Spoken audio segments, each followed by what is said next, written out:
The following programming is sponsored by Tom Toole III. The views expressed do not necessarily reflect the views of this station, its management, or Beasley Media Group.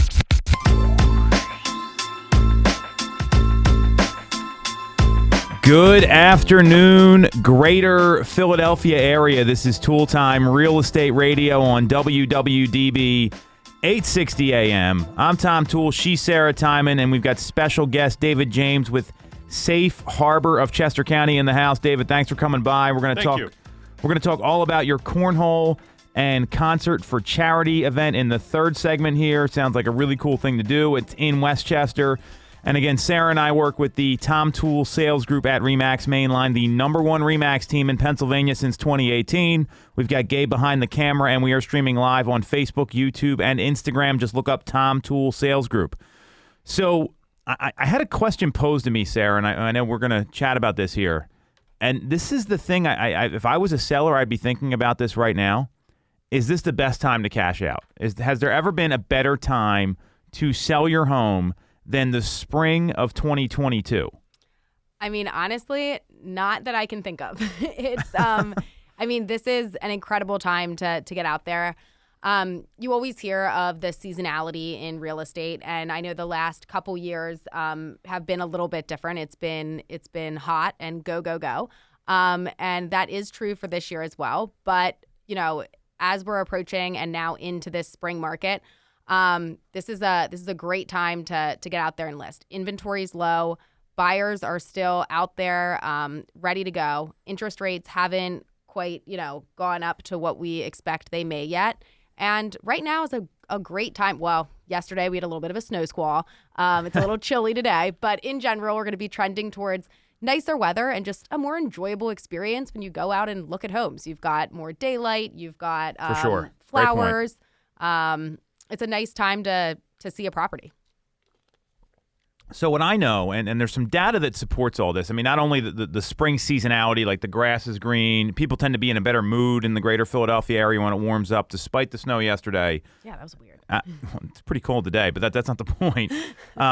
There is some data around this, and that's what I wanted to kind of talk about. And I think the big question here is, are we at the top of the mountain, which we'll get to?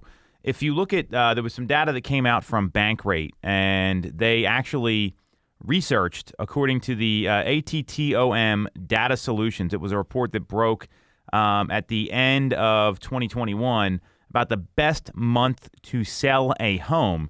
And when you looked at the article, and this was all on Bankrate, they said late spring, specifically the month of May, is the best time to sell a home, netting a 13.4% seller premium based on Adams' analysis of single-family home and condo sales over the past 10 years. And then when you went a little deeper, they actually broke down the median sale price and then the median average AVM, which is the average market value, and comparatively for the year. And if you looked at the dates here, it was March, April, May, June, July, August. Like those 6 months in particular, they had anywhere from an 8.6 to 13.4% premium. And then February and September, no surprise, the months that kind of sandwiched that, they were in the 7.5% for September, 8.2% for February, and then it kind of dropped down a little bit into a lower number for the late fall, early winter months. So knowing that we're kind of basically coming up on like the season where your sellers are going to get the biggest premium, and also the headwinds in the market, if I'm a seller and I'm thinking about selling in the next 2-3 years, I'd be accelerating my time frame now because I just don't know how long this run in the market's going to last. I mean, we've seen Zillow's raising their year-over-year price appreciation to 22%. Bananas. Incredible. I mean, we've seen 10% year-over-year appreciation since 2020 as soon as restrictions got lifted. So I just don't know how long this is sustainable and how much buyers are going to be willing to hang into the market right now. Right. I mean, it's great if you're getting, your home is appreciated this much and yada yada yada. But if there isn't a buyer there that can afford to pay that for it, like, cool. Like you can say it's whatever amount you want to say it is at that point if nobody's able to go in and buy it. I mean, I think that right now you've still got. I mean, this is a great time to cash out and to make good on that investment. If this is something that you would have been considering doing, like you said, in the next couple years. I agree that I don't think it's sustainable for this trend to continue to completely go in the direction it's been going. So, now would be a really great time to get it on the market. So, and Realtor.com had this article that came out. I found this to be really interesting. And it said basically that Realtor.com expects the low inventory and high demand, that's absolutely what we're seeing right now, to reach the apex in the week of April 10th to April 16th. And that's based on historical data. So basically in 11 days, we're going to see the apex of the current market conditions, according to Realtor. And they know what they're talking about, obviously a legitimate source. And based on historical data, that report observed that there's 12.9% fewer active listings during this period than an average week in 2021. And the average home received 29% more viewings per listing than any other time during the year during that week. So, what I'm kind of hearing here is that we're getting to a tipping point. I mean, that's what they're foreshadowing. And the article goes way deep on this, which we can bring some other statistical observations there. I mean, do you see that happening? I mean, do you believe all of a sudden we're going to see the market turn the other way in the next 3-4 months here? Or according to it's not going to be fast. You're not going to see it right away because there is still so much demand out there. Do you believe that, let's say July or August, which is kind of what I see as kind of the end of the spring market, do you see the market maybe slightly going the other way at that point? You meaning that there'll be more listings out there? We'll see inventory come up instead of continue to decrease.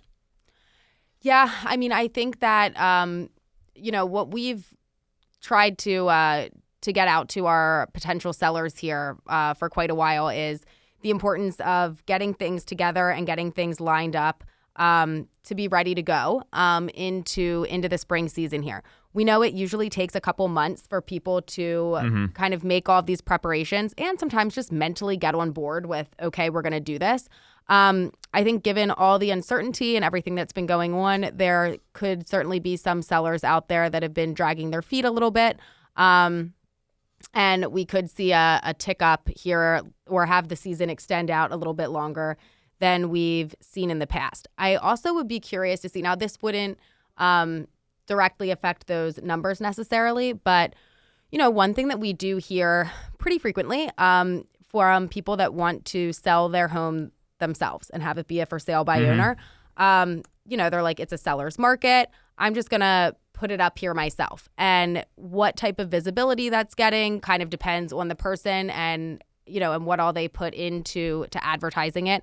But I think that there's a chance that some of those listings could eventually they may switch over and go to a real estate professional and maybe get a little bit more traction there. I'm clear they get 17% more traction. Oh, yeah. Would be the exact number I would put on that. I do agree with you because some of these folks, they just think they don't need a realtor. The market's really hot, and then they're not getting the excessive amount of offers that people are seeing right now. So I 100% agree with you there.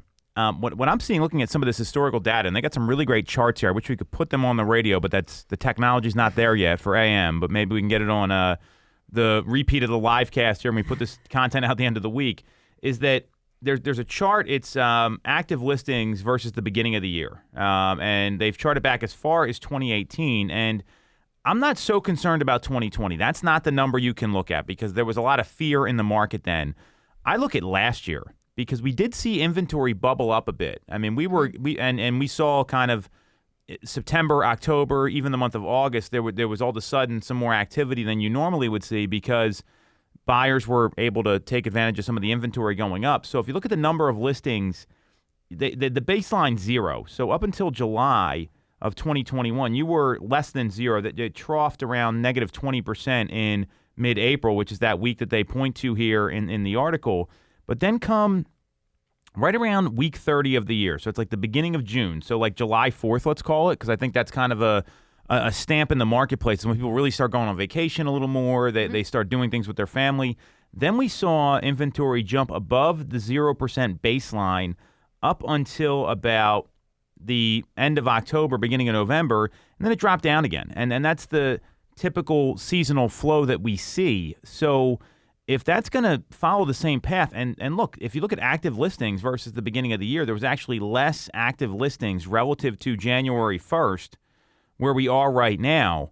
So I see that as an important statistical analysis that people need to be looking at, because if you're not looking at how things are charting historically, you can't really base it on anything else. I mean, that's only going to tell us what to expect here. So, for seeing this, if I'm a seller right now, and this is really who the message is about, I don't know that I'm messing around not putting my house on the market right now, because I've seen this as competitive, if not more competitive, than 2021 or 2020, given the number of offers that are out there, where listing inventory is, and the terms people are having to give to get them. I mean, I was just talking to Andres from our team. His clients made an offer like $50,000 or $60,000 above the asking price. They're putting 20% down. Came in number 2 because someone waived the mortgage contingency.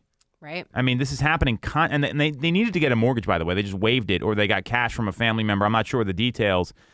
We're hearing other members of our team, they've lost out on 9 different offers this month they've written. Right. I mean, and these are, and the month's not even over yet. So this has got to come up here. And if we follow that, I mean, you look at, like, we've seen a little blip here. Like, it kind of goes up for the first time.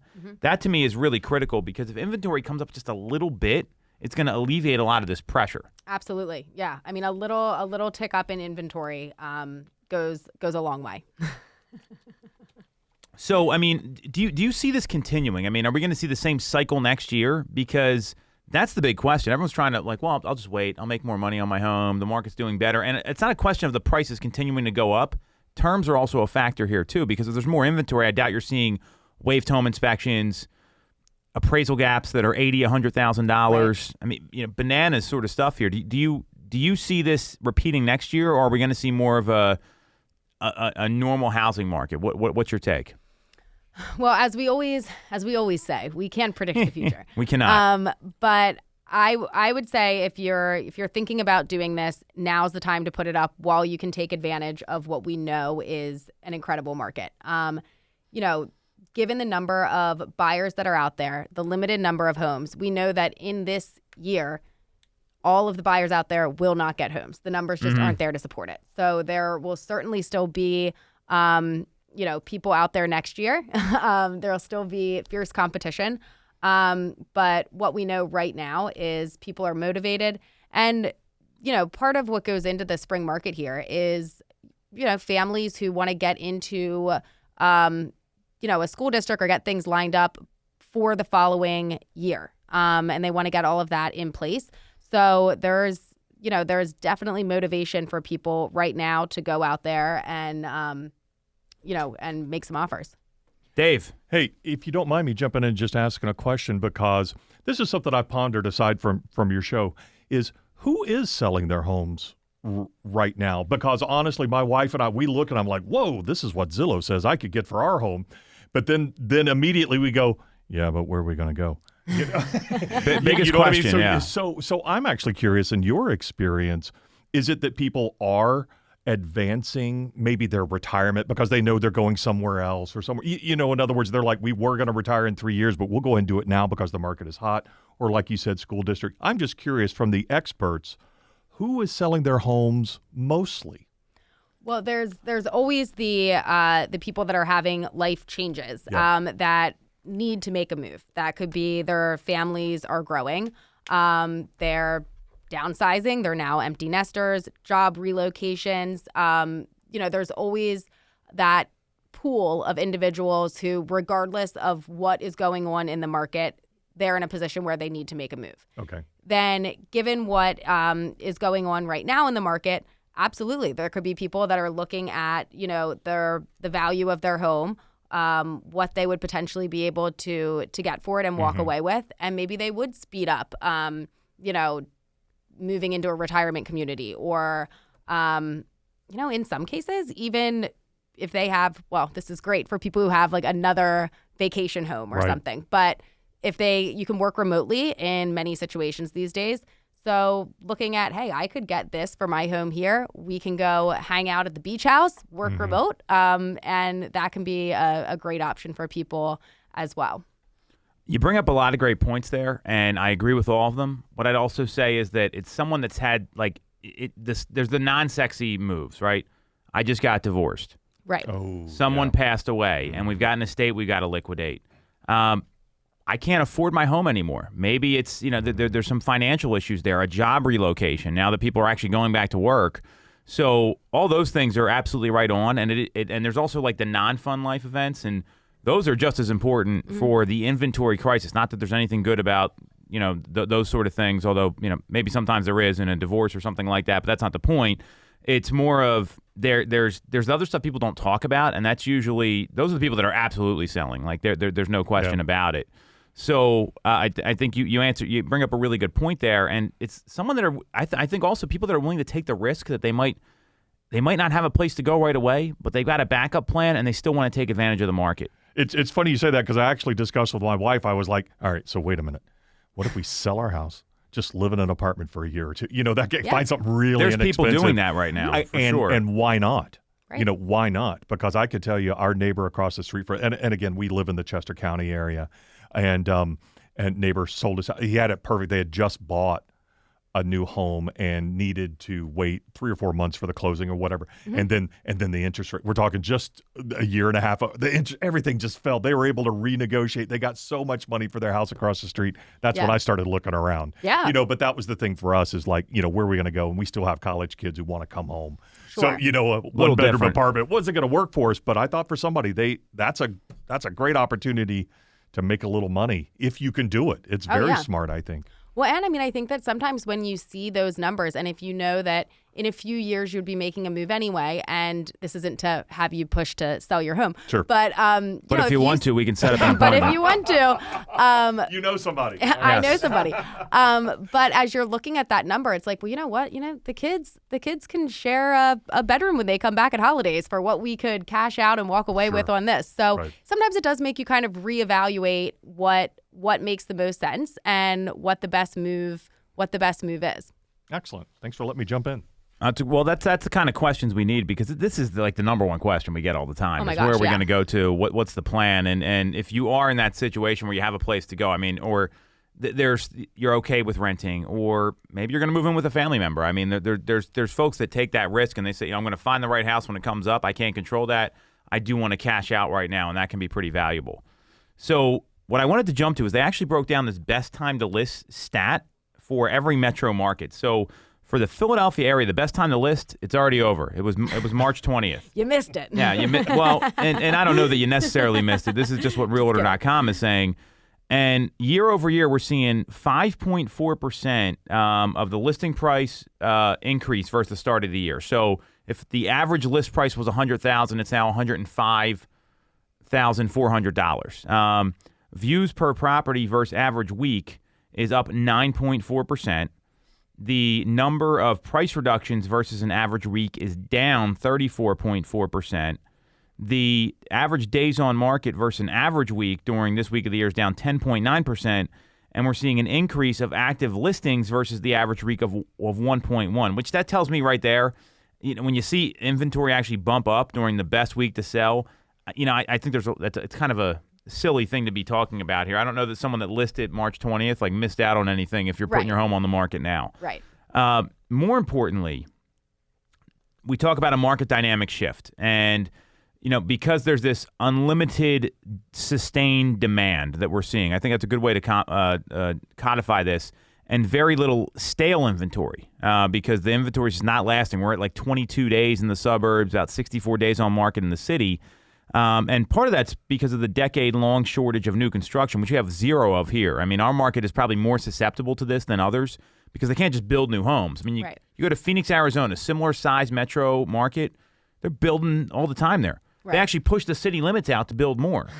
Can't do that here. It's not an option. Yeah. But there are some 3 ongoing shifts in the market that are worthy noting. So I'm going to run down each of these with you, Sarah, and I just want to get your take on it, and then we can kind of break from this here. So the first is mortgage rates are expected to continue rising. So do you think that's going to have an effect on what happens now and like this best time to list? And I would say forget the weeks. I look at it as between now and the end of June. I think that's kind of the window here.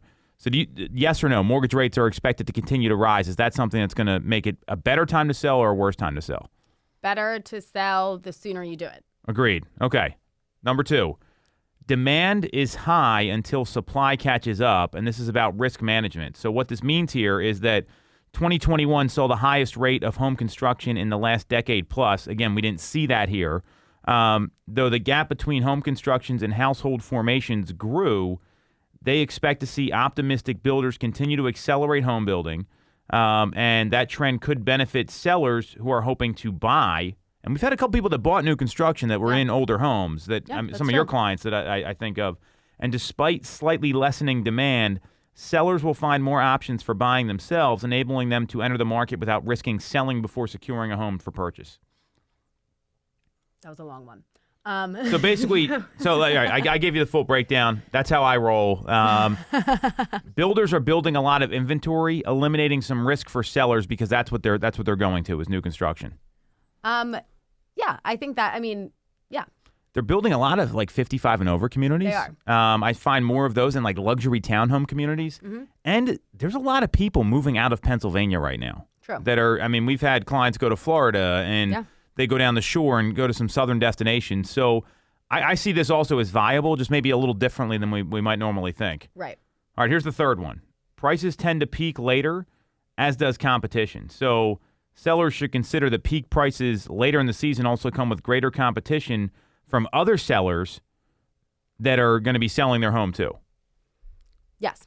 So I agree with that also. I mean, by the end of May, I mean, the market's like saturated. There's a lot of homes that hit the market. And historically, by the end of the May, prices typically reach their near peak levels compared to the start of the year. It also increases, the new sellers also increase and surge by 48%, almost 1.5 times higher than the beginning of January. I hope so. I'm clear this might be the last run. Not that the market's going to shift. Yeah. It's just not going to accelerate so fast. Yeah. And it's going to feel slower because when you're going down the road 120 miles an hour and you slow to 90, you feel that. Right.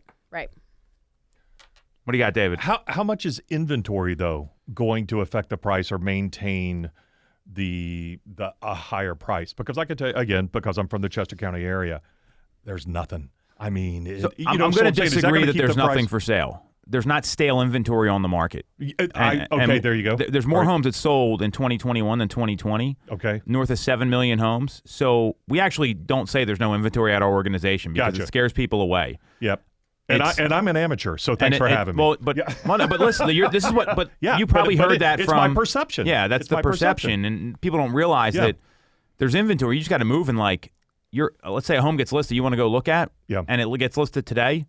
We've got to go look today or tomorrow. That's fair. That makes sense to me. That's what's happening more than anything else. Is that pretty accurate? Yeah, things do not sit.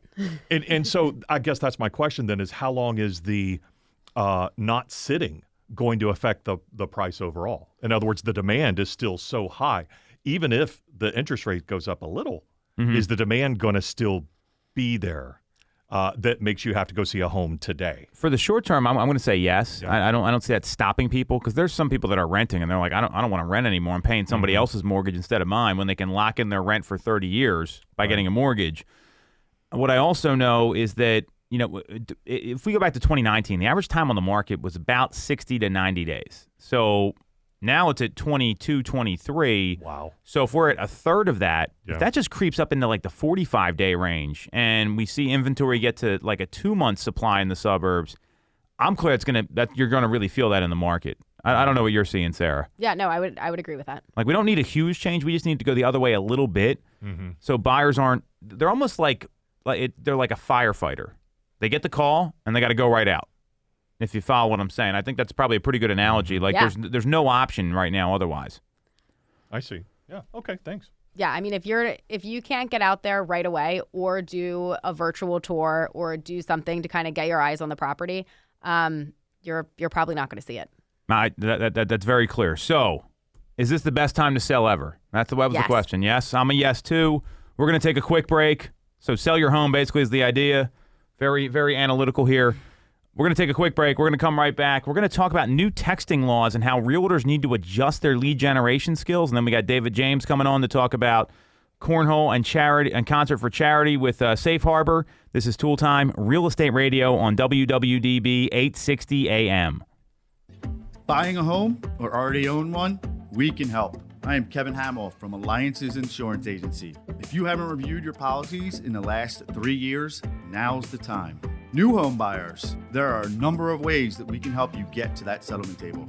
Call us to find out more at 610-816-0043, extension 3, or visit our website, alliancesinsurance.com. Don't forget the S, it's for savings. Have you considered a career in real estate? Do you want control over your income? Whether you have a license or not, call us today at 610-692-6976 or visit tomtoole.com. Join our team, the Tom Toole Sales Group at RE/MAX Main Line. When you're getting a mortgage, you shouldn't have to sacrifice great service just to get a great rate. At Mortgage America, we've been lending with this philosophy for over 35 years. We have access to great low rates without the complications and delays of big or online banks. We're a local Pennsylvania lender with loan officers that you can actually meet. As PHFA's #1 lender, we specialize in all residential mortgage programs, including first-time buyer programs and low down payment options. For your free pre-approval, call us at 610-439-8000 or apply online at mymortgageamerica.com. Mortgage America's equal housing lender, NMLS 128501. I'm Tom Toole of the Tom Toole Sales Group at RE/MAX Main Line. If you're thinking of becoming a real estate agent in the greater Philly area, I have a special offer for you. Our team did $165 million of volume in 2021, making us the #1 RE/MAX team in Pennsylvania and a top 1% team nationally. Our agents love us because we offer them a successful career, a great life, and an unbeatable culture. Agents who've been with us for at least a year average 30-plus sales. Even our brand new agents average 17 to 24 sales a year. We offer proven systems and expert training. We help you set more appointments and sell more houses. Now, here's the offer. If you don't have a real estate license yet, we offer real estate scholarships so you can get one for free. Check it out at realestatescholarshipprogram.com or visit the Tom Toole Sales Group at RE/MAX Main Line at tomtoole.com. That's tomtoole.com. Get more out of your real estate career, and remember the real estate golden rule. You always get more when you work with Tom Toole.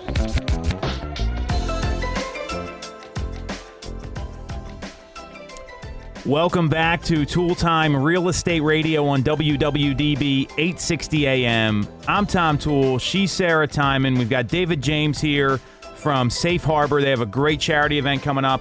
We're going to talk about in a little bit.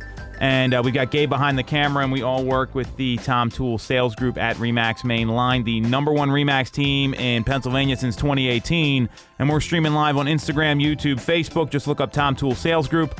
And what we want to talk about now, and this is actually pretty interesting because I've been on both ends of this of this text messaging solicitation. So there's some new texting laws that came out at the end of January, and a lot of folks had to adjust. They were implemented February 8th, so it's been about 2 months, and we've seen it kind of on both ends here. So there's the Telephone Consumer Protection Act, which is a federal law, and it's the guidelines of the CTIA, which is the Cellular Telecommunications Industry Association, which is the regulatory board that represents all the major mobile networks like AT&T, T-Mobile, Verizon, whoever you got.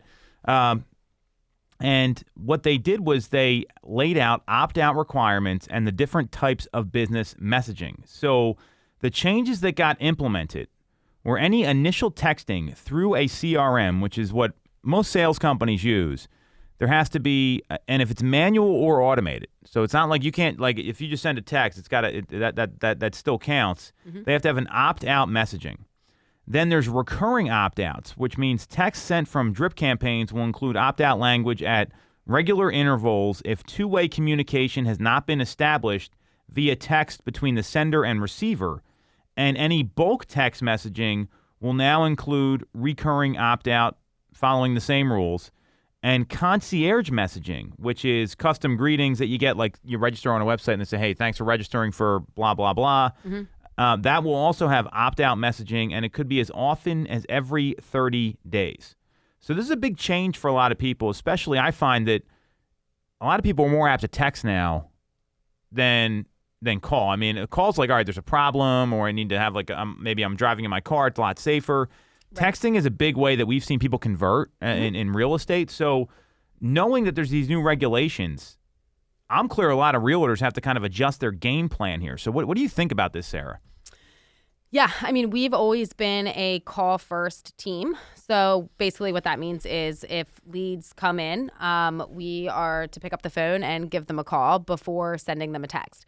Now, a lot of people don't like to pick up their phone. Very true. Or think about like your day to day, though. I Yeah. think it's like you're in the middle of something, you yeah. don't want to talk. Oh, Keep yeah. going. It could be for many different reasons. One of them being, I don't know who this number is. I'm not picking that up. Yeah. While we try and do call first, then the next best practice would be to probably try and send an email with your information. But as far as texting goes, I mean, texting is very useful, especially once you have a established relationship with somebody. I feel like the best is when you get them on the phone. You hear about what it is that they're looking for. You get the story, you get the motivation, you get the situation. Phone call or in person is really the only way to fully get someone's situation and the reason for their move and whatnot. After that, text is great for, checking in, Totally following up, agree. seeing what's going on. But yeah, if you can't get in touch with somebody through calling them first or emailing them, then yeah, we're gonna go to text message, and the risk there is that then people can opt out. Well, and what a lot of people, I think some agents they just don't want to pick up the phone. It's like they're allergic to it, or it's got like nuclear waste attached to it or something. They won't call because they're afraid of that rejection. But someone sends a text that says stop, which actually is probably worse for their business than getting hung up on. That's just my opinion. It's going to lock them out from using a CRM or a database, and this is for any business. And Right. and I think this is super relevant right now because I get like text message solicitations all the time. Oh yeah. Like political stuff nonstop, wholesalers that are reaching out about properties that I live in. We had a team event at one of those axe throwing places. I get texted by them all the time. Yep. I'm like, guys, we'll come back. Like I don't go axe throwing every 2 weeks. Right. So it has been a way that and we know that it converts because you're more likely to get a response rate. I do think agents need to do a couple things. One, you mentioned calling first. I love that. I'd also be getting on video more if I'm an agent. Right. If you can't, or if you know that's going to be there, or maybe include like a video link in the text and saying like, hey, Sarah, I know you're getting this text. There's going to be some opt-out language at the end, or even just telling them, hey, there's going to be opt-out language at the end. It's because that's what the law requires me to do. Right. That might actually help you convert a little more. So have you adjusted your approach now that because we've been dealing with this for about 2-3 months now. I mean, have you adjusted your approach with this? Like, tell me more about what you're doing in your day-to-day, and I can share what I've seen work for other people as well. Yeah, I mean, as soon as if I get a new lead that's sent through to me, and then I'm to reach out to them, I always try to call first. So I may leave them a message saying, next I'm going to be following this up with an email so you have my contact info, and I'll shoot you a text in case if that's the way that you would prefer to communicate. And now I am trying to include in there, that there will be some opt-out language. So kind of adding that into what I'm leaving them in my initial communication. But otherwise, I think kind of sticking to the way that we've always done it. Well, and you know what? I think that's interesting because I'm like Mr. Phone Call, right? I mean, you know that about me. That's been our MO, and it's obviously worked to a certain extent. I'm clear that agents, they just need to be aware of this because so many people are so quick to text. And I'm clear there's opportunities where a phone call can be way more effective. Like think about a tough negotiation, right? And you're texting somebody and they don't hear the sound of your voice. They don't get the tonality. They don't hear how frustrated you might be because maybe the other party's being unreasonable, which newsflash happens all the time in real estate. So there's some issues there that I think just in general, people have gone to text so much more than they have in the past because it is more conversational. It's definitely more conversational than an email. And I just don't know that if you're not adjusting your language or understanding this is real, I think you might be doing yourself a disservice and actually hurting your business. Right. Because, I mean, so with phone calls, we all know that depending on what you're doing, you can't pick up. Yeah. We all know that if you don't know the number, you may or may not want to pick up. You don't want to get stuck talking to somebody that you're like, why did I pick up this call? Email, you have to, depending on what your settings are on your phone or how often you want to go in and check it, that can be a little bit more of a hassle. I mean, text just pop right up and you're able to, get back quickly. You don't have to put together, a formal thing and yada, yada. So we know this. But it's also very easy because so many different places come in, text you, contact you, that even if this is something that you would want to talk about, if you just see what appears to be, especially for some of these like bulk type emails that go out or things like that, if you see something that seems generic, it's very easy to just go in and hit like end, stop, just because you don't want to deal with that. If even like down the line, this is something that you would want. So kind of like lining up ahead of time and being able to communicate with them in a different way first is definitely the way to go. Well, and what I also know too is that it can't be, if you've really got to think about your text messaging now. It can't be the typical, hey, did you want to see the property? That's going to turn a lot of people off. There's got to be some clear messaging there, or even ways to make it more engaging, like asking the right questions, give some value. Hey, did you see what the Fed said last week? Has that changed your plans for moving? That could be a real easy text that would work pretty well. And agents, I think they got to go back to basics. I mean, we've been talking about this all year because of how competitive the market is, which is do the stuff that worked when the internet didn't exist, at least in the real estate space. Picking up the phone. I mean, if you want to text somebody, maybe you send them like a video email instead. I think that works really well. We've seen agents on our team do market updates at scale using one video and sending it out to hundreds of people and getting a great response. I mean, that's the kind of thing people are going to respond to. And this takes the lazy marketing or the lazy agent. It's going to make it more difficult for them because they're not coming up with good content or good scripts in the first place. And there's scripts with texting. People don't believe this, but you've got to ask a question, try to get a response, because you want to get that two-way communication going. And a lot of folks just don't do that. Like, I've seen some texts, hey, it's so-and-so with XYZ real estate. And that's all it says. Well, what does that do for you, right? It's like, great, hello. Like, what are you going to give them the wave emoji? I mean, I don't understand. Versus, hey, I just tried calling you and left a message. Thought a text may be an easier way to get you on the phone. Is there a good time to talk? Like that, and scheduling the call to me, that's really important because it's tough to get people on the phone right now. Right. Everyone's so busy. I mean, have you done that in your business? Have you said, all right, I'll call you at this time. That way everyone knows they can jump on a call with you. And do you ever set that up in text? Because I think that's something that a lot of agents have gotten away from, because you're talking about huge financial decisions for people. And I don't know that a text is going to be good enough for them to say, yeah, I'm going to take the offer, or I'm going to go up to X or whatever you're discussing. Yes, absolutely. I try to schedule, times to connect on the phone via text. Depending, and people's work schedules are all over the place. So you can't assume that somebody's like a 9 to 5 or whatever. So trying to line up, hey, what time do you have a few minutes to talk? We need to take care of this over the phone. Absolutely. I love getting something in stone, and then I can get it in my calendar. They know the call is coming in. And you're just much more likely to actually be able to connect when you both have that in place and you know it's coming. I was going to jump in and just give you another side of things, that I actually think that you could build more credibility and a better relationship with the opt-out feature, because it puts control in their hands. And I think about the texts that are sitting on my phone right now that have the opt-out. My doctor, I always have that option. They keep me up to date with my appointments, but trust me, I don't miss them. They're in my calendar. It's pointless. But because of that opt-out on there, right?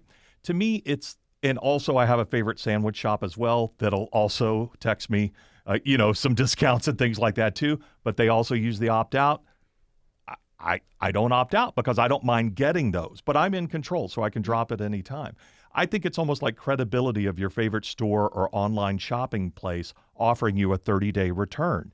You actually are more likely to stick with them or choose them over someone else, because if you get it home, you can try it on. If you're not happy in a few days, you can return it. All it's doing is saying you're in control. So I think you're on the right track about I think you have to have a relationship. Any unsolicited is always going to be met with risk. But after you get to know them, or is it okay if I text you? And that opt on there, I think you will actually find will help you build a relationship a little closer with somebody, maybe a little faster. I'd also argue it gets rid of the people that aren't serious about working with you in the first place. And you don't have to deal. We aren't wasting your time following up with someone that's never going to transact with you. Right. But if it's a bad text, like you said in the beginning, it's just that you can feel that. I don't know about you, but you can feel it. You can read a text and know if it's really from someone or some script or something. You know, so it does take a little initiative, maybe the phone call or email first with is it okay for us to text you? Well, and texting, I mean, there is some. I read an article about this that you compare like text and email because they're both like typed out responses, right? When people email me, it's usually they want something, whether it's time or money. It's a request on me.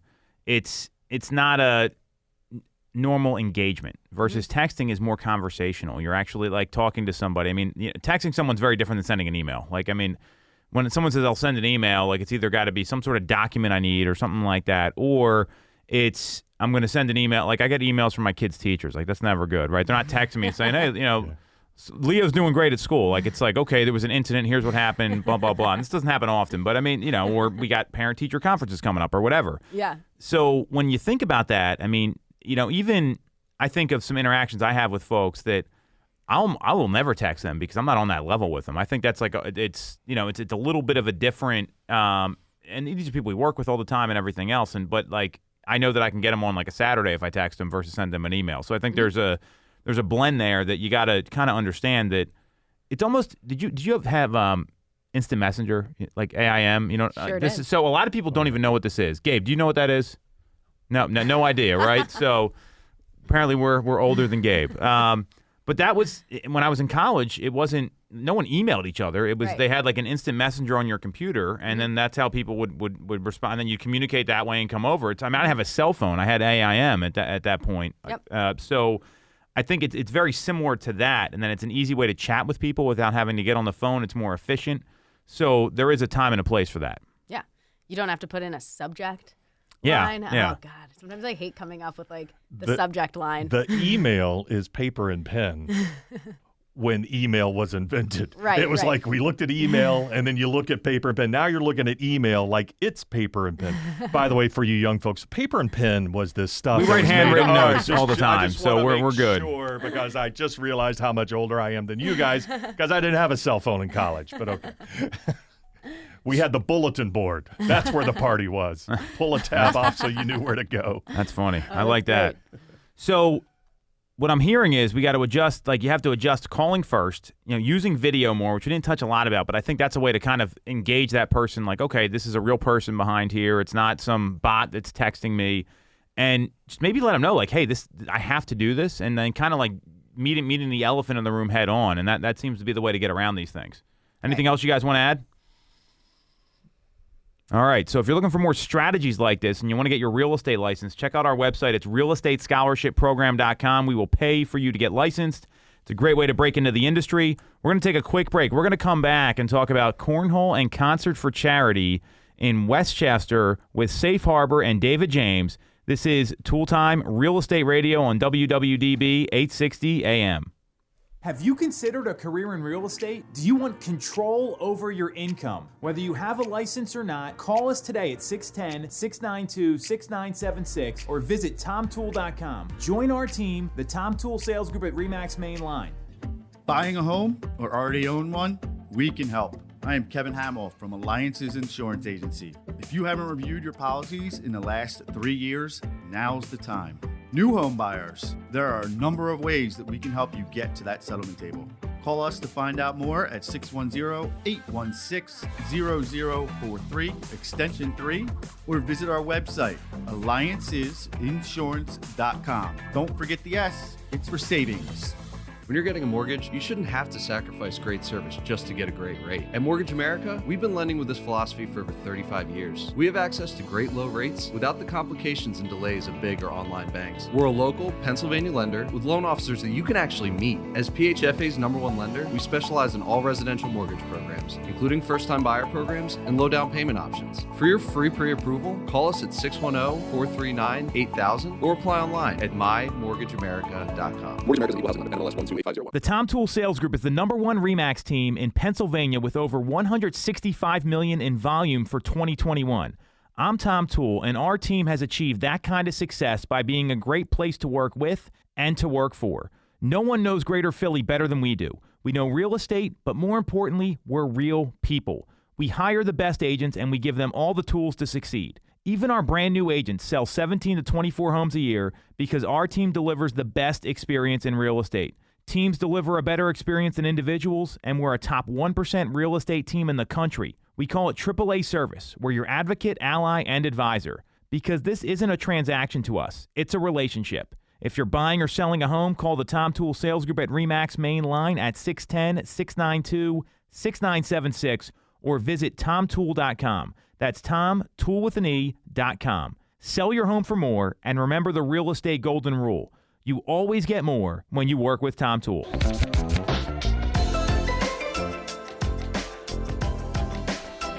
All right. We are back on Toole Time Real Estate Radio on WWDB 860 AM. I'm Tom Toole. She's Sarah Tymon, and we've got David James here from Safe Harbor of Chester County. Sarah and I work with the Tom Toole Sales Group at RE/MAX Mainline, the #1 RE/MAX team in Pennsylvania since 2018. And we are here to talk about Safe Harbor and the upcoming Cornhole and Concert for Charity. So, David, why don't you tell us a little bit about that? And if you want to register, you can go to their website. It's safeharborofcc, just like it sounds, .org. So, safeharborofcc.org. David, thanks again for coming on. Fill us in on the event. Why don't you tell us a little bit about your charity? Well, thanks for having me on, and thanks for letting me chime in, like I said earlier, with my very novice questions, because it's always educating when I get to stop by, and I appreciate it. Yeah, thank you. So Safe Harbor of Chester County, we've been around for over 25 years. We're a homeless shelter serving single homeless men and single homeless women. And in fact, in Chester County, we're the only single women's shelter in the entire county. Wow. So there's lots of other services for women with children or even families, but we're the only one for single women. We also help out with the food insecure as well. We have a community lunch program that anybody can stop by, whether they're a resident or not, and grab a hot lunch or at times a takeaway lunch and refill their pantry as well. So we're very proud of that. But it's like I said, for over 25 years. And of course, one of the reasons I'm here is to be able to talk about we, as always, as a lot of nonprofits and especially homeless shelters need a little help. We only get about 8% of our funding from the government. The rest of it is private donations and events like Cornhole and Concert for Charity. Last time I was here, we had golf. We had a great turnout and a great event. And so with Cornhole and Concert for Charity, it's being held at the American Helicopter Museum, which is a really popular tourist place that a lot of folks like to just come and just check out all of these amazing helicopters. But we're having it there because last year when we created the event, someone was so kind to donate their property, and it was a barn. It was a beautiful place. Wow. But it started to rain a little bit. So the boards, we had to run inside the barn. Yep. And so we had to limit the number of boards and things like that. So I said, this year, let's find somewhere bigger. Yeah. So the American Helicopter Museum, fantastic, because we have not only outdoor space, but indoor space because we rented half the hangar. Okay. So they're going to move a couple of those sweet birds out of the way and let us come in and throw some bags around. But it's going to be on April 30th. And this year, unlike last year, we have added the concert portion. Basically, last year, we were planning on, just like a lot of folks had to change their plans, we were having your typical dress-up gala. Mm-hmm. That's typically what we've done for well over 10 years. And we had to pivot, so I came up with a very elegant cornhole idea, as people like to get dressed up and play a cornhole. Yeah. I am thinking of doing that. No, I'm making a joke, but I am thinking about making a black tie cornhole event. One day I think it could be fun. But anyway, we had to pivot a little bit, and the band was very kind to let us save the deposit. And so I said, all right, I will use you in the future, Mm-hmm. And so this is it. So at the event, we're going to start the afternoon. Will be cornhole. You can play. It's teams of 2, playing a round robin, like 2 out of 3. And then just kind of move down, not much unlike the basketball bracket that's out there until we get a winner. And then slowly it'll merge into a great outdoor concert. And if you've never been to there's great wineries, there's great outdoor places in Chester County, and I'm sure all over the Philadelphia area. I just know that area a little more. But there's nothing like a great outdoor concert in the springtime, and so that's what we're having. And the band is the Midnight Hour Band, and if you've ever been to a fantastic wedding, there's a good chance that they were the band who was there. They play all the hits. Pick a decade? No, all the hits. They play them all. So whether you want to get up and dance or just sit around with the red Solo cup and have a good time for the afternoon into the evening, it's going to be a great event. Very cool. So, tell us a little bit about you mentioned about the charity, but sure. How successful was it last year? Are you expecting a bigger turnout this year? Because I know anytime anyone launched anything, during the past 2 years. I think it was really tough. And the fact that you're back again, I think, is impressive, and it speaks a lot to your organization and the why behind the charity. Thank you, because one of the things that I actually feel this year, last year was, I have to be honest, was almost a little bit easier. And so this year, I would like to hopefully encourage you to come and participate, because I think last year everybody was helping one another. Not just us, but even your neighbor and everybody else. Great point. We see a problem, we'll fix it. So everybody was able to pivot and supported our pivot. This year, I'll be honest, I think the weather is making people really miserable. So it's like now that we're starting to get some sunshine, you're starting to think about those springtime activities. We are starting to see our ticket sales go up. Our sponsors have been great. There's always room for more. And our website will have that on there if you want to jump in and sponsor.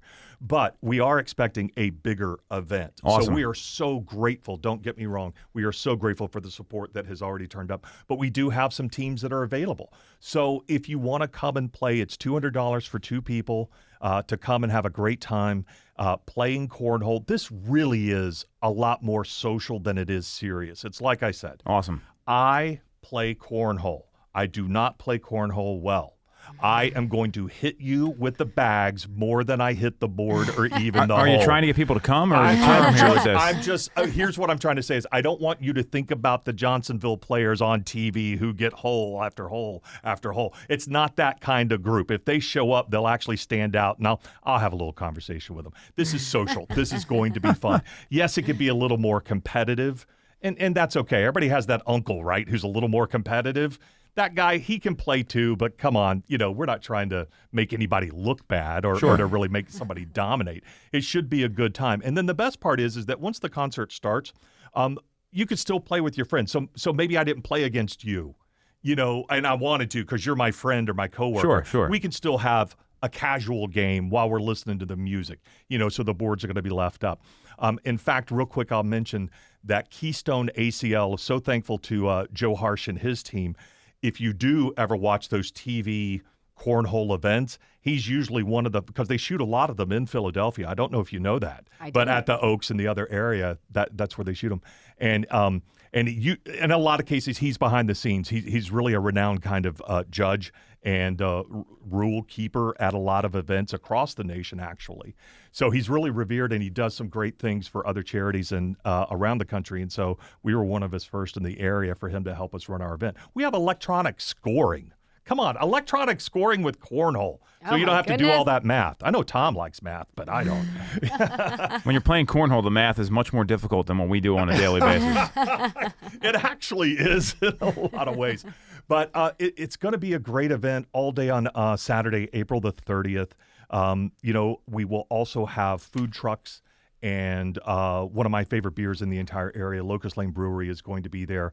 Any food We had or Locust beverage. Lane on our show. Did you? Yeah. They're Yes. fantastic and very philanthropic as well, which is one of my favorites. So 100%. yeah, they are great. So the fact that it's going to be a great day where you can purchase food, a portion of that is going to go to our charity as well, just like the beer and all of that, and a portion of it. We're also going to have a virtual auction, and it's kind of curious because you were just mentioning and talking about the text, and even during the commercial break, I mentioned it. We have the text option available on our virtual auction because you can go to the website. We're going to start putting things on there. So it's just like a silent auction, except it'll happen through your phone.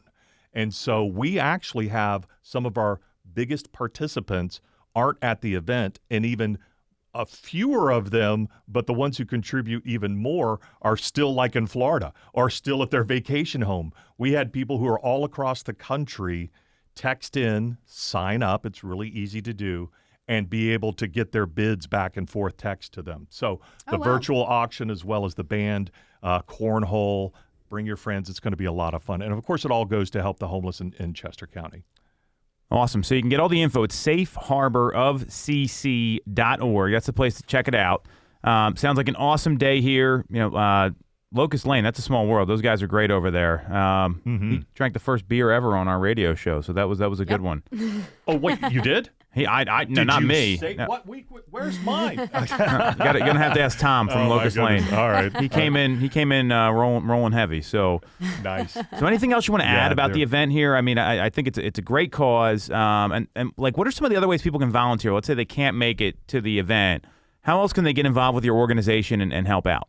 Thanks for asking that, because it is simple that if you also wanted to go on that website where we're registering, we can just take a donation. We understand, hey, maybe your budget's a little different, but $10, $20, $5, $2, whatever it is, we can also take that donation right next to the tickets or the sponsorships.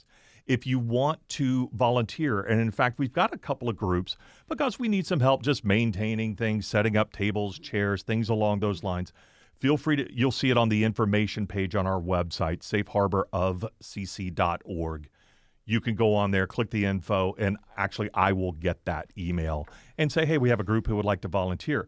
One other way that I could say that I really could use some help is with the auction, we are taking donations of baskets. We like to actually have that minimum, if possible, that you could put together your group of around $250. We like to do 20 or 30 baskets versus 100 smaller, baskets. Sure, kind yeah, of that makes thing. sense. So if there's a group, a civic organization, a team, at a big corporation, or even, a lot of times the accounting of, Vanguard or Remax or somebody, Sure.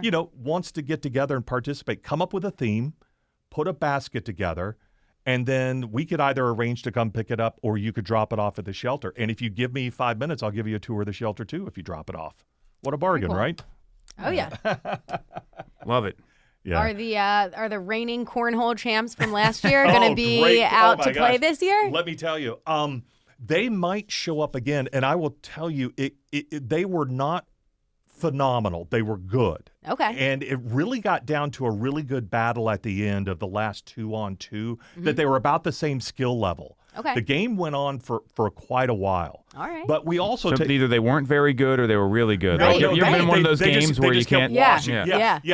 They kept getting on the board. It would be 3-3. It would be 4-4. You know what I mean? Yep. It was like it was more of a wash every time. So they weren't necessarily so phenomenal that they could get it in the hole and put somebody away, but they could get it on the board. You know what I my mean? God. So will they be back?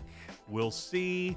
But hey, I'll tell you, the toughest competitor in our final seconds, she was 13 and awesome. All right, so a 13-year-old's going to kick everyone's butt. David, thanks for coming on. We're Thanks getting for played having off me. here. You want to check out more about cornhole and concert for charity? It's safeharborofcc.org. That's the place to visit. David, thanks for coming on. Thank you. You can follow Sarah on Instagram. She's at Ty_Ty_Time. That's TY_TYTIME. You can follow me at Tom Toole 3RD, at Tom Toole the Third.